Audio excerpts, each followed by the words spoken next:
बिस्मिल्लाहिर्रहमानिर्रहीम। अस्सलाम वालेकुम। मैं हूं करामत मुगल और मेरे साथ हैं ईसा नकवी। नकवी साहब, अचानक से क्या हुआ है? हुकूमत ने पीटीआई को मुज़ाकरात की दावत दे दी और दूसरी जानब यह भी दावा किया जा रहा है कि पीटीआई के एमएनएस वो चाहते हैं कि हुकूमत से मुज़ाकरात हो।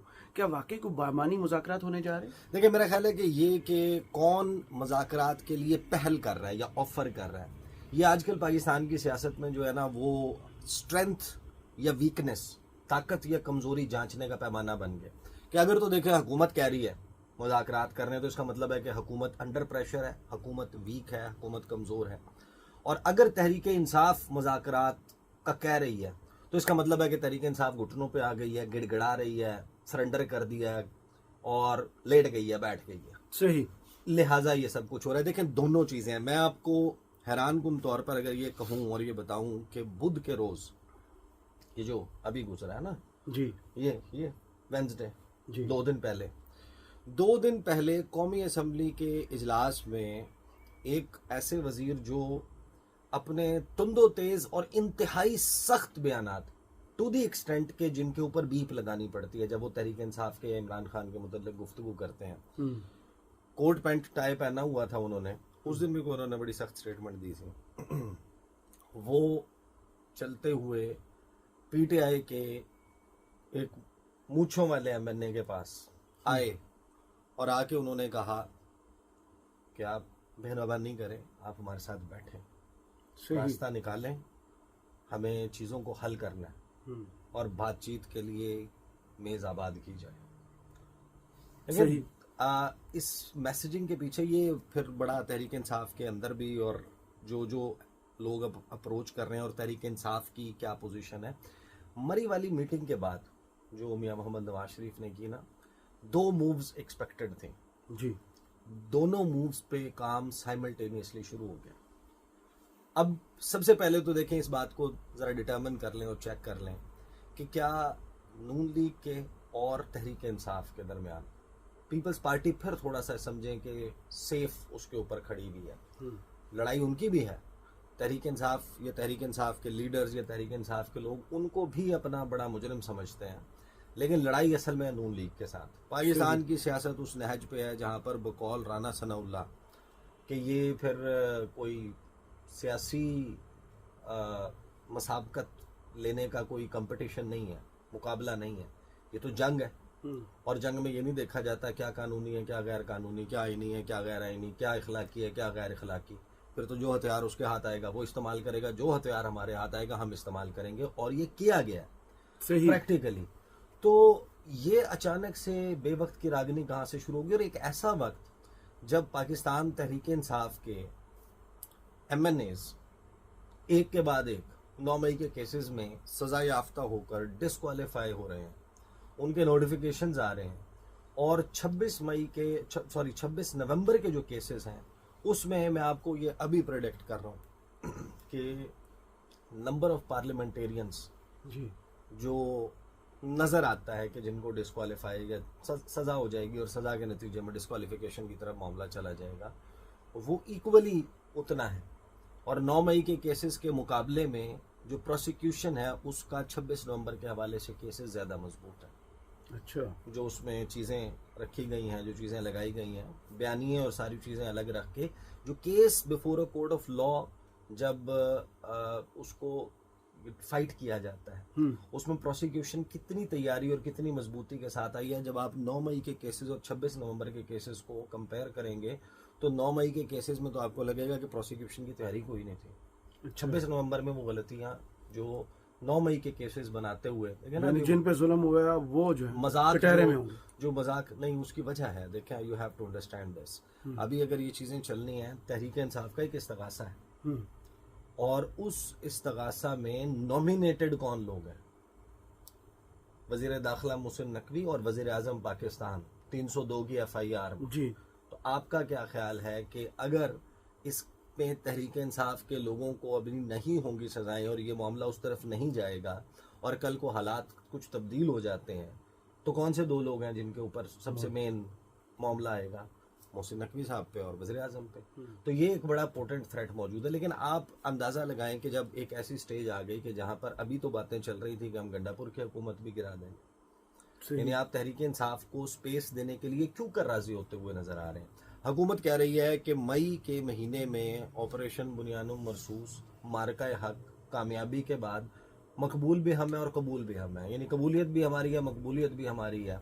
हमारे तो मसाइल ही ख़त्म हो गए हैं, अब बाकी जो चीज़ें थी वो भी हमने टेक ओवर कर ली हैं। हमारे रास्ते में कोई अगर रुकावट थी तो वो भी ख़त्म हो गई है। फिर अचानक से हुकूमत क्यों इतना कोजी अप होगी? मैं देख रहा हूँ कुछ स्टोरीज मैंने देखी हैं जो मुज़ाकरात के हवाले से आई हैं, उसमें इंदिया या तासुर ये दिया जा रहा है कि तहरीक इंसाफ जोर लगा रही है। मैं आपको बड़े ही वसूख के साथ ये बता रहा हूँ कि पीपल्स पार्टी के लोग भी और नून लीग के लोग भी, उन्होंने बाकायदा गुज़श्ता चंद रोज़ में और बुध वाले दिन ख़ास तौर पर तहरीक इंसाफ के लोगों से जा के इंडिविजुअली बात की है। और कुछ इस वक्त अंदर खाना ऐसी बात और गुफ्तगू चल रही है कि शायद कोई ऐसे मसाइल क्रिएट होने वाले हैं नून लीग के लिए कि जिसकी वजह से, देखें दो चीज़ें थी ना, जिस वक्त मरी में मुलाकात हुई, नवाज शरीफ साहब उसकी सदारत कर रहे थे, उसमें मरीम नवाज साहिबा, उसमें शहबाज शरीफ, उसमें इसहाक डार, ख्वाजा साद रफ़ीक, परवेज़ रशीद, आज़म नज़ीर तारड़, तौकीर शाह, फिर उसके बाद कैप्टन सफदर, राना सनाउल्लाह, एहसन इकबाल साहब, मेहताब मुर्तज़ा जावेद अब्बासी साहब, तमाम लोगों को बिठा के वो मुलाकात की गई और बताया ये गया कि वो जो 3 हलके हैं ना, उनके टिकट्स का फैसला करने के लिए आपका दिमाग ये बात मानता है कि पंजाब के 3 हलके हैं, राना सनाउल्लाह, जहाँ पे आप ऑलरेडी टिकट अवार्ड कर चुके हैं 2024 में, आप तो दोबारा प्रोसेस क्यों करेंगे? आपने कैसे डिसाइड करना है दोबारा? एक आधे हल्के का करना भी है तो वो राना सनाउल्लाह कर लेंगे। इतने जो लोगों को बिठाया गया, उस मीटिंग का बड़ा क्लियर बैकग्राउंड था कि हुकूमत के सिटिंग गवर्नमेंट के खिलाफ स्कैंडल्स। आपको पता है कि 2017 के बाद 18 के बाद कोई स्कैंडल नहीं आया किसी हुकूमत का जी इस तरह कि इतने हज़ार अरब की करप्शन हो गई, इतने करोड़ की करप्शन हो गई, इतने अरबों की करप्शन हो गई।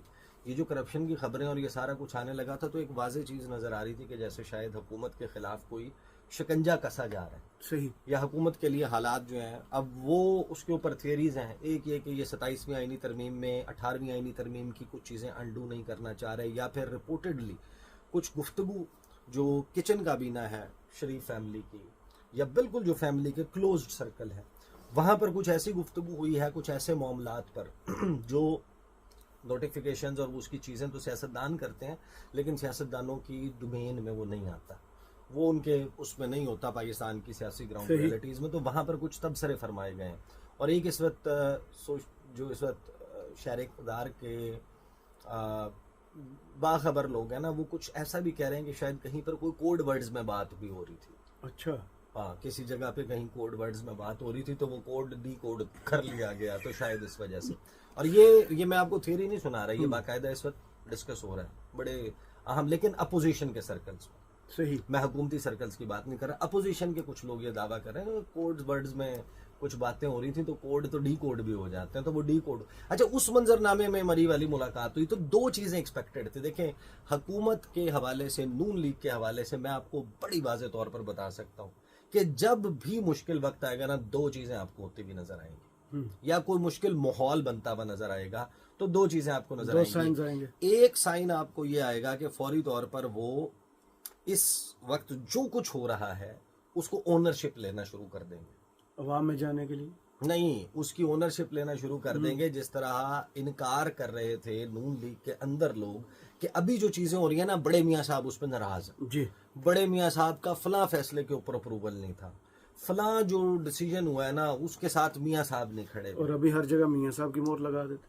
तो एक तो वो ये करेंगे कि जो उन्होंने ख्वाजा आसिफ साहब को उस मीटिंग के बाद भिजवाया, मतलब उन्होंने आके जो पहला इंटरव्यू दिया उसमें मोहम्मद मालिक साहब के साथ इंटरव्यू में उन्होंने क्या कहा, यानी मियाँ साहब से आप मुलाकात करके नून लीग की किचन काबीना के साथ पूरी सेटिंग करके आके उन्होंने कहा कि भाई ये गॉड गिवन अरेंजमेंट है पाकिस्तान के लिए, अल्लाह का बड़ा फजल, अल्लाह मियाँ का इनाम और अल्लाह मियाँ की तरफ से दिया हुआ एक तोहफा है कुदरत का, जो पाकिस्तान की तरक्की के लिए जो रास्ता अपनाया है शहबाज शरीफ ने, ये परफेक्ट रास्ता है। अगर 35 साल पहले नून लीग इस रास्ते पर चल पड़ती और इस हाइब्रिड निज़ाम को उस वक्त इंट्रोड्यूस करवाया जाता तो 35 साल में पाकिस्तान मुल्क जो है वो सियासी हादसात से बच सकता था।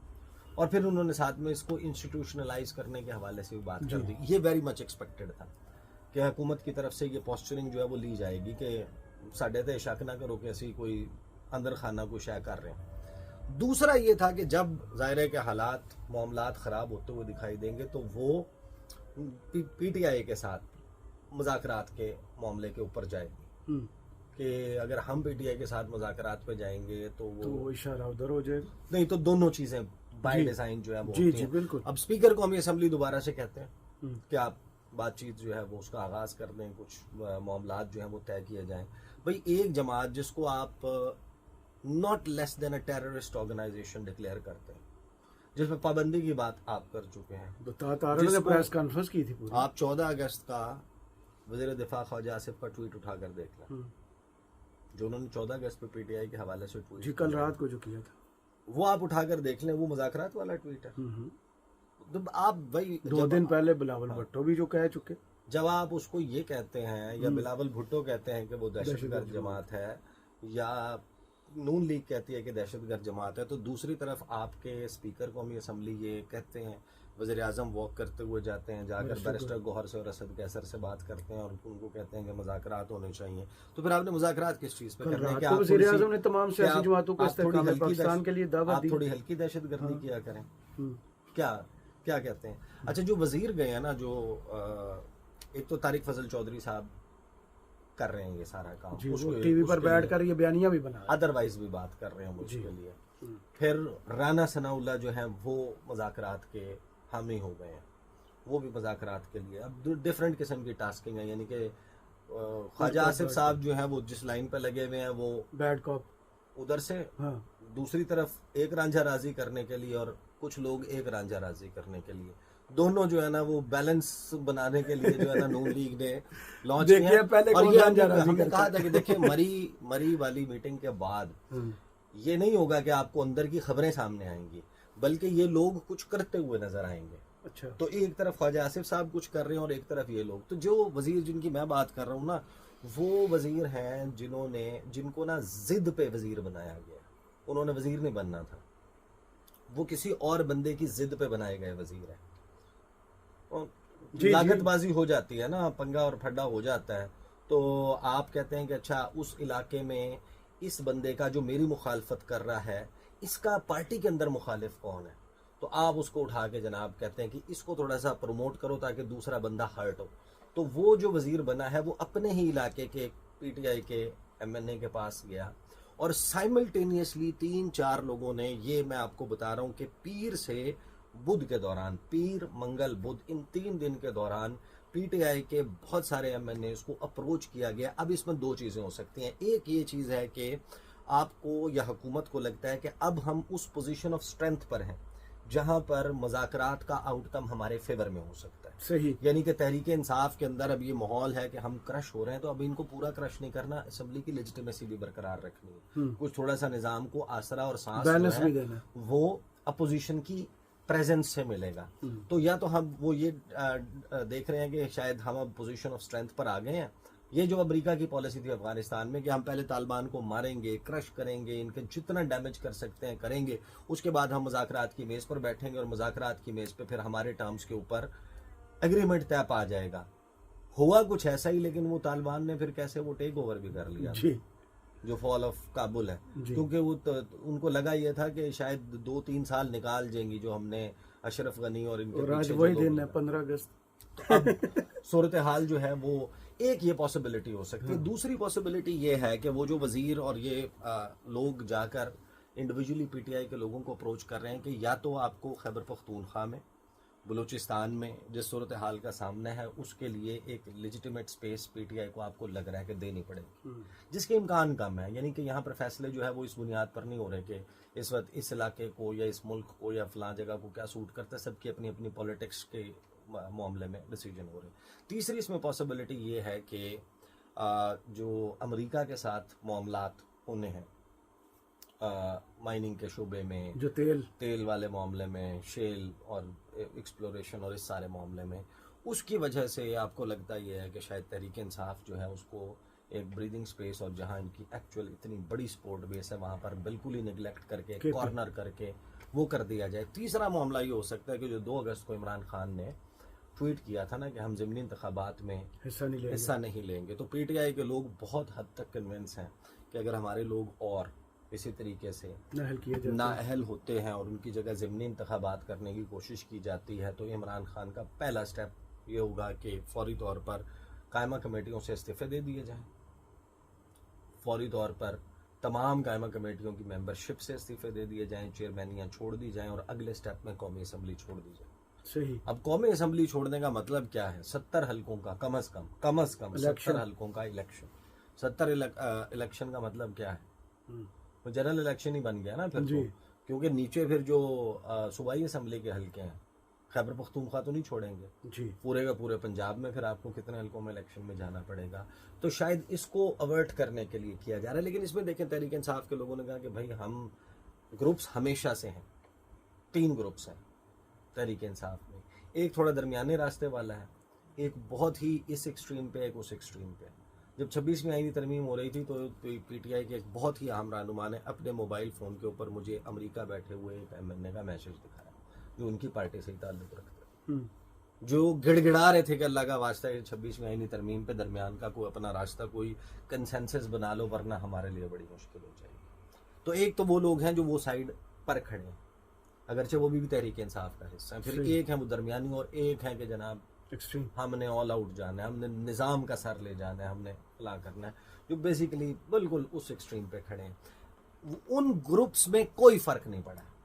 9 मई के मुकदमात के फैसले में जो स्ट्रेंथ ऑफ द ग्रुप्स है ना, ये नहीं हुआ कि जो एक्सट्रीम सोच रखने वाले वो थे वो कोई सेंटर में आ गए, जो एक्सट्रीम पे थे वो एक्सट्रीम पे ही खड़े हुए हैं और एक्सट्रीम पे चले गए। और इमरान खान जो है वो खुद मेरा ख्याल है कि ये बात बार बार अपने एमएनए को कह चुके हैं कि अगर हम इस पे मजाक, यानी उनका जो बेसिकली मैसेजिंग है, उनको उनकी अंडरस्टैंडिंग ये है कि हमारे लिए कोई रिलीफ नहीं है, कोई स्पेस नहीं है, एक के बाद एक किला जिसे कहते हैं ना फतह होना, ये वो किया जा रहा है।